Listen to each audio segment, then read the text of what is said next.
In this scenario, we are looking at propane storage tanks where a fire has been extinguished and the area is safe to enter. Let's go through the steps of resetting a pneumatic deluge system equipped with a VXD deluge valve. Let's start by closing the water supply control valve. Next, close the ball valve below the air maintenance device.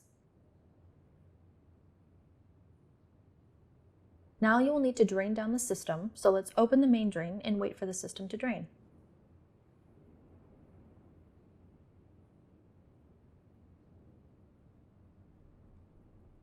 Once all the water has drained from the system, you can close the main drain.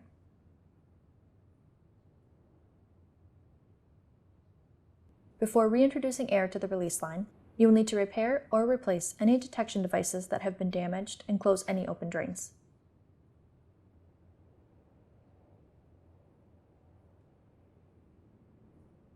Start reintroducing air to the release line by opening the air bypass valve on the air maintenance device. Once the release line air pressure is within 5 psi of your target air pressure, close the air bypass valve and open the ball valve below the air maintenance device to finish filling the release system. After re-establishing air pressure in the release system, the pneumatic actuator will reset and allow water pressure in the prime chamber to build. Check to make sure the water pressure is building in the prime chamber. Once priming pressure is re-established in the priming chamber, slightly open the flow test valve.